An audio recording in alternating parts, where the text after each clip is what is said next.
Judge Marcus Caldwell was tired. It had been a long day in court, and all he wanted was to get home, have dinner, and rest. He drove through a quiet neighborhood in his black luxury sedan, the streetlights casting a warm glow on the road. The radio played soft jazz, helping him relax after hours of listening to legal arguments. As he slowed down at a stop sign, a pair of red and blue lights flashed in his rearview mirror, a police car. The siren blared for a second before turning off. Marcus sighed. He had done nothing wrong. His car was registered in his name, and he was following every traffic law. But as a black man, he had experienced enough in his life to know that sometimes that didn't matter. Still, he remained calm. He pulled over to the side of the road, placed both hands on the steering wheel, and took a deep breath. His heart was steady, but he knew this could go in many directions. A white police officer stepped out of the patrol car and approached. His uniform was crisp, his badge gleaming under the streetlights. The officer, Ryan Whitman, looked young but carried himself with authority. His hand rested near his belt, close to his radio and holster. Marcus rolled down his window and greeted him politely. "Good evening, officer. Is there a problem?" Whitman didn't answer right away. His eyes swept over Marcus, then the car, then back to Marcus again. His expression was unreadable, but his posture was tense. "License and registration." His voice was firm. Marcus didn't argue. He had nothing to hide. He reached over, pulled out his wallet, and took out his driver's license. Then he grabbed his registration papers from the glove compartment and handed them over. Whitman took them but didn't look at the documents right away. Instead, he glanced back at the car again, as if trying to find something wrong. "Is this your vehicle?" he asked. Marcus raised an eyebrow. It was a simple question, but the way Whitman asked it made the judge's chest tighten. "Yes, officer. It's mine," Marcus replied, keeping his voice even. Whitman's eyes narrowed slightly. He finally looked at the license, then at Marcus again. The officer's silence stretched for a long second. "Where are you coming from?" Whitman asked. Marcus sighed internally. This wasn't a normal traffic stop. He knew it, but he wasn't going to let this situation rattle him. "From work. I'm a judge," he said simply. Whitman didn't react. He just kept looking at the papers, then at Marcus, then back again. Something about his expression didn't sit right with Marcus. And at that moment, Marcus knew this was far from just a routine stop. Marcus Caldwell sat in his car, waiting. The streetlights flickered, casting long shadows over the scene. Officer Whitman still hadn't said anything after asking about where Marcus was coming from. The silence between them grew thick, and Marcus felt a sense of unease rise in his chest. He had dealt with situations like this before, but something about this one felt different. Whitman had asked for his license and registration, which Marcus handed over without hesitation. Yet the officer was still staring at the papers in his hands, as if looking for something to make him question Marcus further. "Do you mind telling me where you're headed?" Whitman's voice cut through the quiet. Marcus's patience was starting to wear thin, but he answered calmly, "I'm heading home, officer. It's been a long day at work." But Whitman didn't seem satisfied. He wasn't even looking at Marcus as he spoke. Instead, his eyes kept darting back to the car, then to Marcus again. It was as though he was trying to figure out what wasn't adding up, but nothing was wrong. Marcus wondered, for a moment, if Whitman even believed he was a judge. His thoughts were interrupted when the officer spoke again. "How long have you owned this car?" It wasn't a normal question to ask someone during a traffic stop, and it made Marcus pause. He had told the officer the car was his. What else did Whitman need to know? Was it because Marcus was driving a nice car? Was it because he was black? Marcus took a deep breath, trying to keep his voice steady. "I've owned it for about 2 years now. The paperwork is right there in front of you." But Whitman's response was slow. He didn't look at the paperwork. Instead, he stepped back and radioed something to his car. Marcus couldn't hear exactly what was said, but he could tell it wasn't just a routine check. The officer was trying to verify something. Marcus felt a rising frustration, but held it in check. He didn't want to make the situation worse. However, this stop was starting to feel less like a simple traffic stop and more like an interrogation. Why was Whitman treating him like a criminal? He was a judge, someone who had earned respect and was trusted in the community. Yet here he was, being questioned like he was someone guilty of a crime. A moment of doubt crept into Marcus's mind. Was he being stopped simply because of the way he looked or the car he drove? Could it be that Whitman saw a black man in an expensive vehicle and made an assumption? The more Marcus thought about it, the more it seemed like the officer was treating him differently from others he had seen. Maybe Whitman was just doing his job, but Marcus couldn't help but feel like he was being unfairly targeted. Just as Marcus was about to speak up, Whitman returned with an even colder look. "I'm going to need you to step out of the vehicle, sir," Whitman said, his tone flat and professional, but there was a certain edge to it now. Marcus stiffened, not because he was afraid, but because he could already tell this was escalating unnecessarily. "Why?" Marcus asked, his voice calm but firm. "I just need to check something." "Please step out of the car," Whitman repeated, this time with more authority. Marcus's heart began to beat faster. He had no idea what was going on, but he didn't feel like he had a choice anymore. This wasn't a simple stop anymore. It was something much more than that. Marcus sat still for a moment, processing what the officer had just said. Step out of the vehicle. He wasn't scared, but this was becoming frustrating.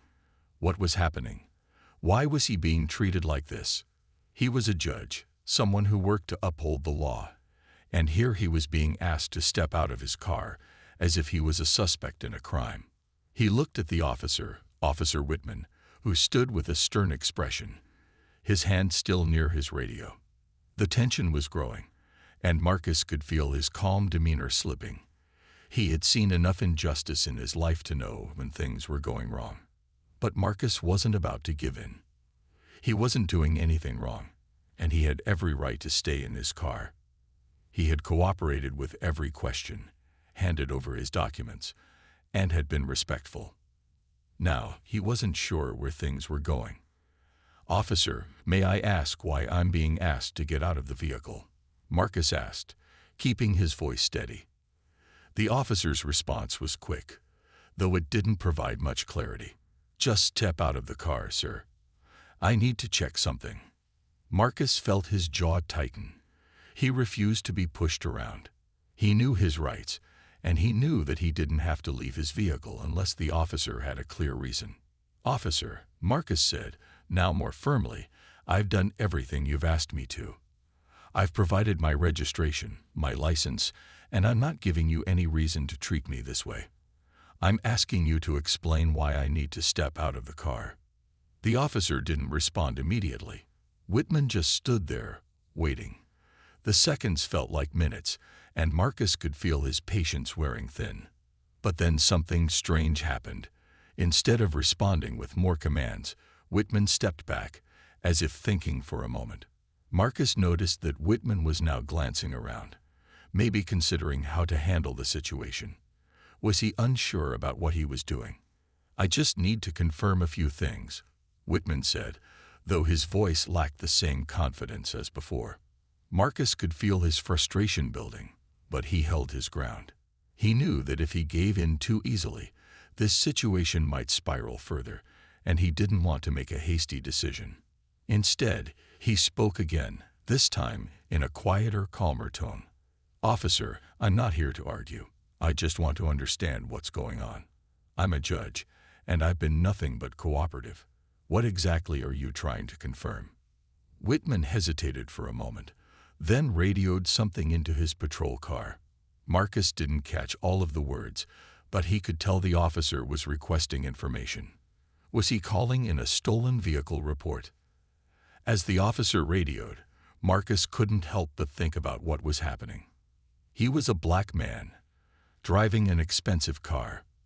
Was this why Whitman was acting so strangely?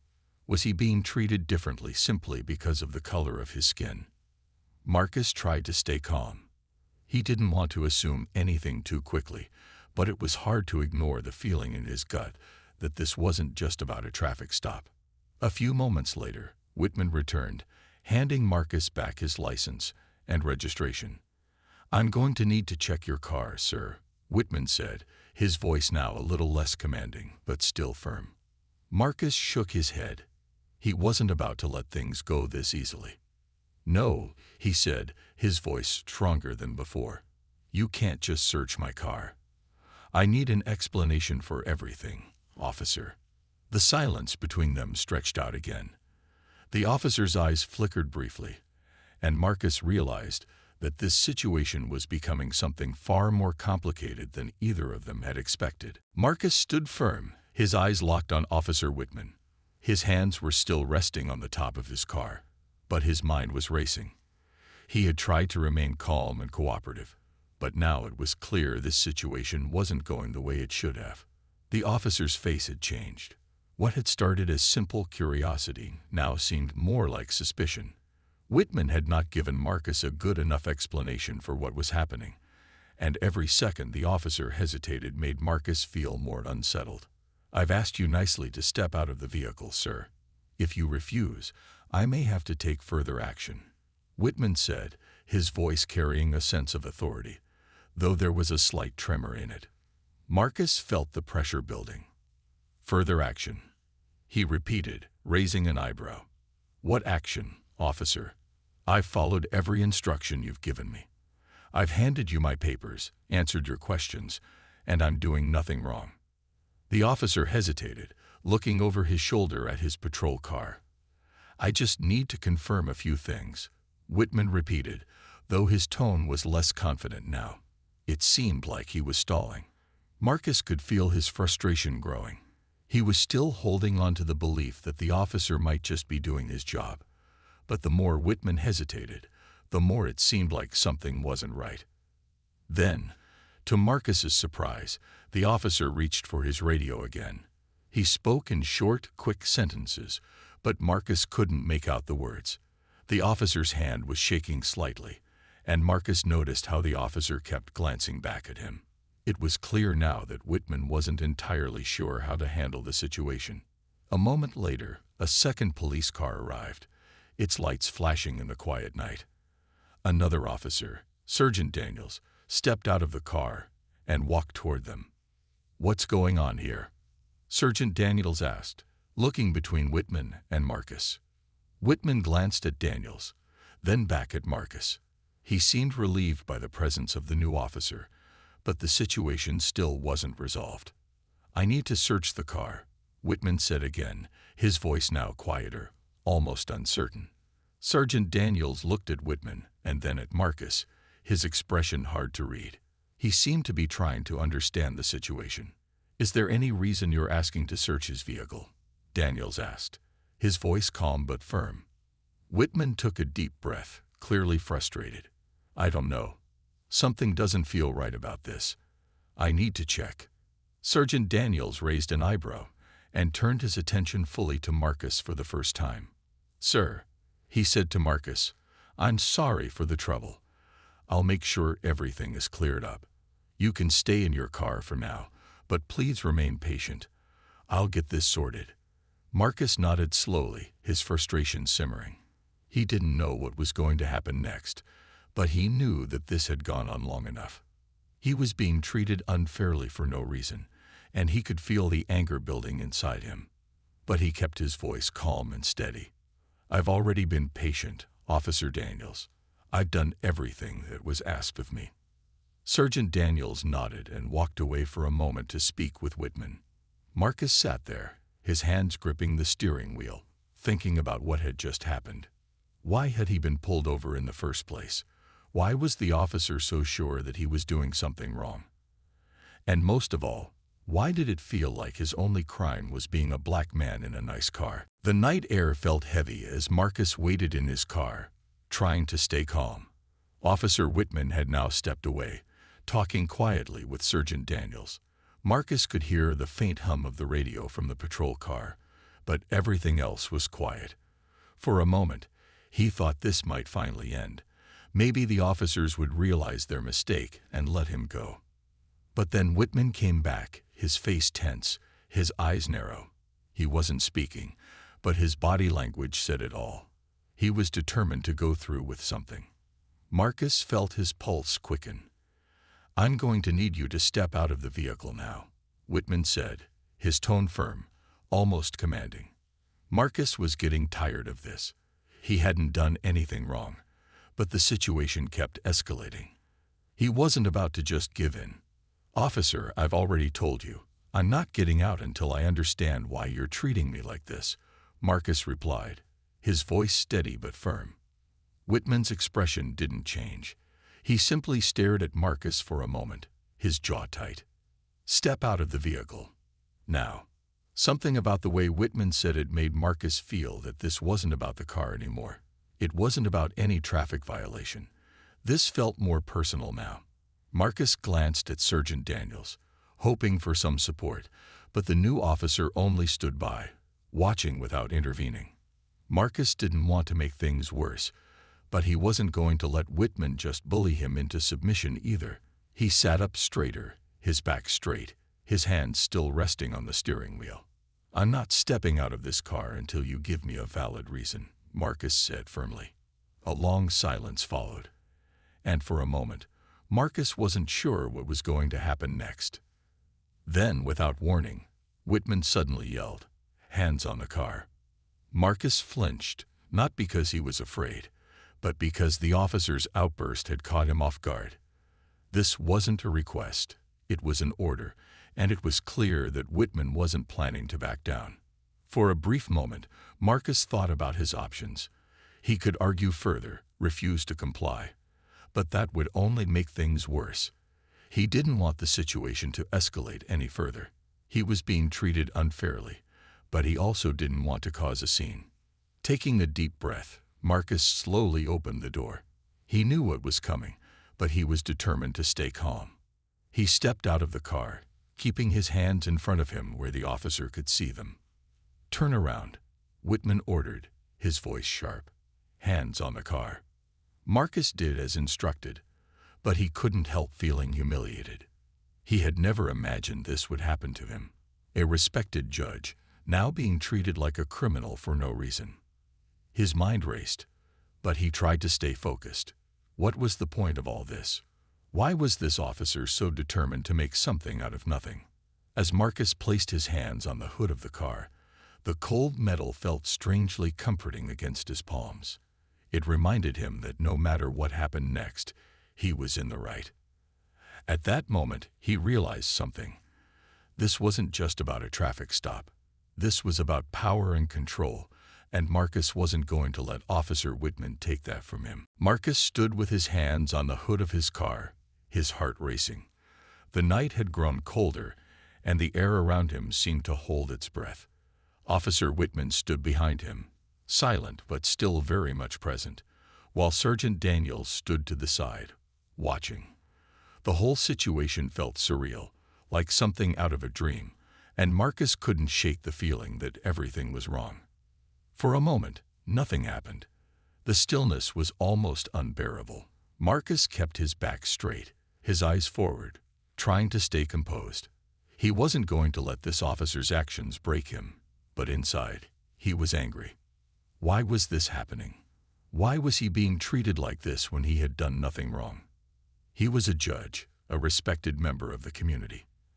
And yet, here he was, standing by his car in the middle of the night, being treated with suspicion simply because of his skin color and the car he was driving.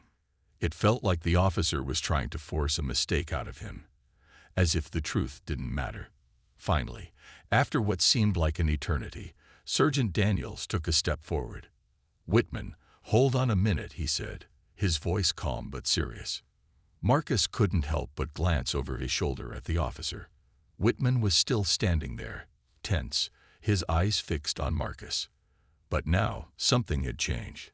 Daniels was now looking at Whitman with a clear expression of concern, as if trying to understand why things had escalated this far.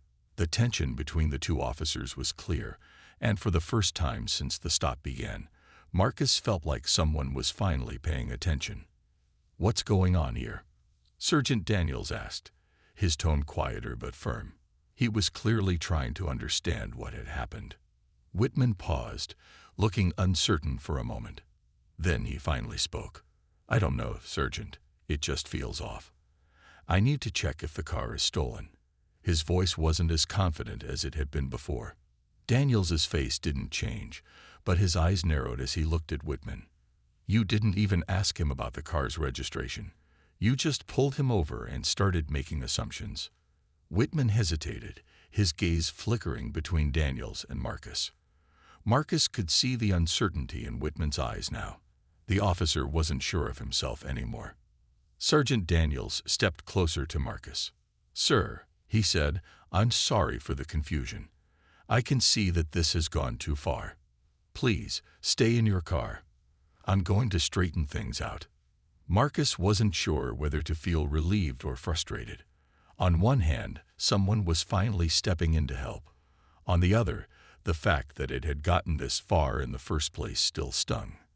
"Thank you," Marcus replied, his voice calm but firm. "But this shouldn't have happened in the first place. I've been treated like a criminal for no reason." Daniels gave him a solemn nod, then turned to Whitman. They exchanged a few quiet words, though Marcus couldn't make out what was being said. The officer was clearly being reprimanded in some way, but Marcus didn't feel the need to listen. He had his own thoughts to sort out. It wasn't long before Daniels returned to Marcus. "Everything's been cleared up," he said, his tone more respectful now. "You're free to go, sir." Marcus gave a small nod, but the anger still simmered beneath the surface. He knew he was being let go, but the damage had already been done. "Thank you, Officer Daniels," he said, keeping his voice even.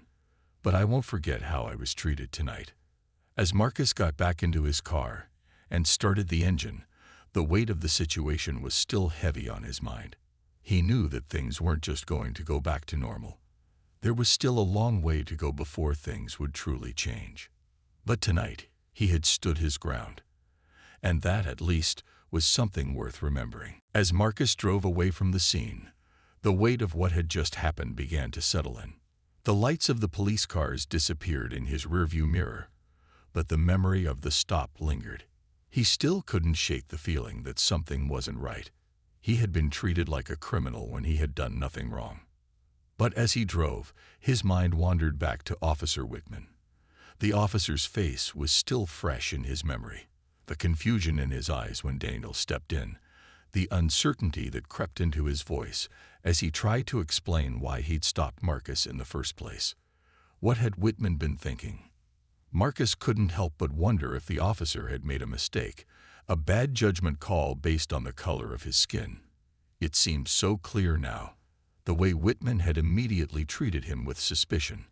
Was it because Marcus was driving a luxury car?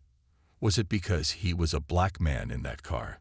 The officer hadn't given him any real reason for the stop, only vague excuses that didn't add up. And then, after everything had happened, Whitman had been forced to confront his own mistake. Marcus could see it now, the officer's embarrassment when he realized who he was dealing with. He could almost picture it. Whitman standing there, realizing he had wrongly accused a respected judge, someone who held a position of trust and authority in the community. What would Whitman do next? Marcus wondered. Would the officer learn from his mistake? Would he take this as a lesson, or would he continue to let his assumptions guide his actions? Marcus's thoughts were interrupted when his phone buzzed. It was a message from his assistant, reminding him of an early meeting the next day. He sighed. Tomorrow would be another busy day, but he knew this incident would stay with him for a long time. As much as he wanted to let it go, he knew he couldn't. He had to make sure something changed. He couldn't let this go without speaking up. The following morning, Marcus stood in front of his mirror, preparing for the day ahead.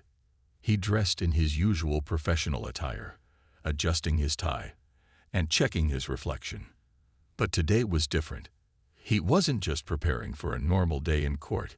He was preparing for a a fight against the very biases that had made him a target the night before. Marcus had seen it all before: racism, discrimination, the assumptions made about people based on their appearance.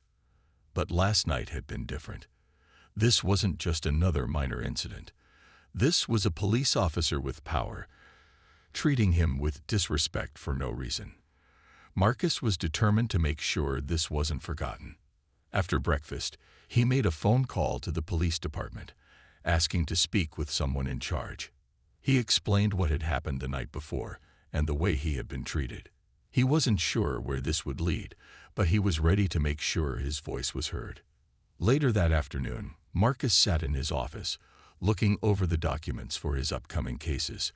But in the back of his mind, he kept thinking about the stop, about the way Whitman had looked at him, about the way he had been treated unfairly. He had every intention of following through on his complaint. He knew that it wasn't just about his own experience. It was about making sure that others didn't face the same treatment. No one should be stopped and treated with suspicion simply because of how they looked or the car they drove.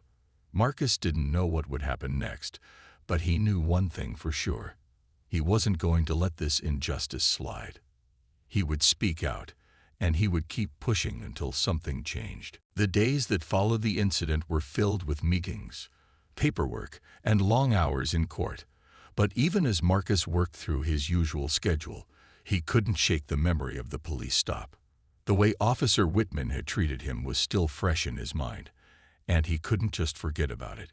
He knew he had to follow through and make sure that something came from it.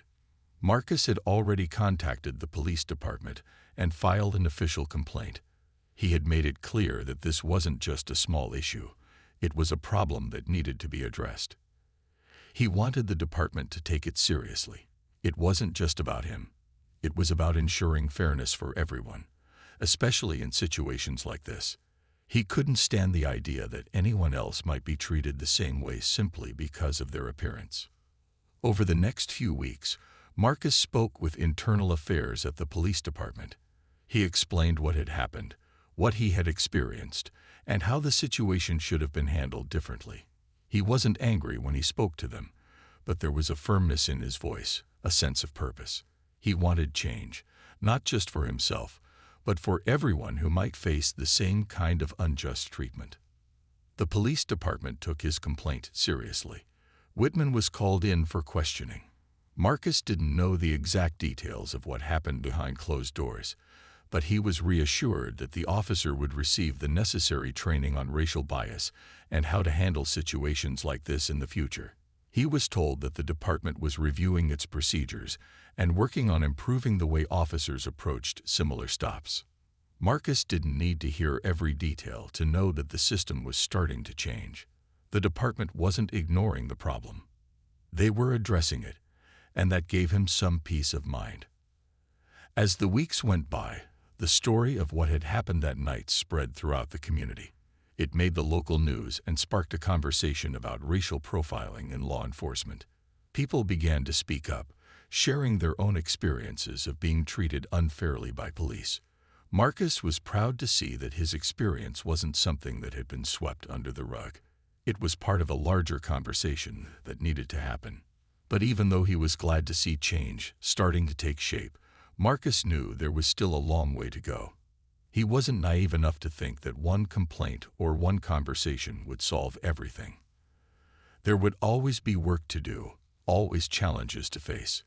But this incident had taught him something important. Change starts with a voice.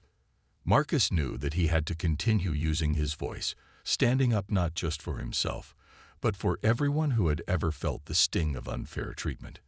It wasn't easy, and it wasn't always comfortable, but it was necessary. Months passed after the incident, and while Marcus had hoped the situation would fade into the past, it had only sparked more conversations about racial profiling and injustice. The steps the police department took to address the issue were a good start, but Marcus knew that real change wouldn't come overnight. Still, the progress was undeniable, and he could feel it in the air. People were starting to talk, starting to care. He continued his work as a judge, carrying on with his cases and responsibilities, but his perspective had shifted. The event had opened his eyes to how much work was still needed to bring about true equality. His voice had made a difference, but there was still more to do. He had learned that even in the face of injustice, standing up and speaking out mattered. It wasn't always easy, but it was necessary. One afternoon, Marcus was sitting in his office, reviewing some paperwork when his phone rang. It was the police department again. He had been in contact with them a few times since the complaint had been filed, but this call felt different. "Hello, Judge Caldwell." The voice on the other end of the line said, "This is Officer Daniels. I wanted to personally thank you for your patience throughout this process and let you know that the department has made changes based on your complaint. Officer Whitman has completed the required training, and we're implementing new procedures to ensure stops like the one you experienced are handled better in the future. Your actions have made a real impact." Marcus paused for a moment, taking in the words. It felt good to hear that the department had followed through on their promises. The situation wasn't perfect, but hearing that change was happening gave him hope. "Thank you, Officer Daniels," Marcus replied. "I appreciate the update, but it's not just about me. It's about making sure this doesn't happen to anyone else. I'm glad to hear things are moving in the right direction." He hung up the phone and sat back in his chair, feeling a sense of satisfaction. It wasn't just about one person's experience. It was about creating a ripple effect. Marcus knew that this was only the beginning of something much bigger. He had started a conversation, and now it was up to everyone to keep it going. As he walked out of his office later that day, he passed a group of young law students who were gathered outside. He overheard one of them talking about the importance of understanding biases and how police officers should be trained to treat everyone with respect. Marcus smiled to himself, knowing that this next generation was already thinking about the things he cared about. It gave him hope for the future. The more Marcus thought about it, the more he realized that change wasn't just about making one loud statement. It was about small, steady actions that built up over time. It was about educating, speaking up, and continuing to fight for what was right, even when it seemed hard. A few weeks later, Marcus was invited to speak at a community event focused on racial equality. He stood in front of a room filled with people from all walks of life, and as he spoke about his experience, he knew that this story was more than just his own. It was a shared experience, one that many people could relate to. As the crowd applauded, Marcus realized that his actions had already sparked change, and this was just the beginning. He was no longer just a judge in a courtroom. He was a part of something much bigger, a movement toward a more fair and just society. And that was something worth fighting for.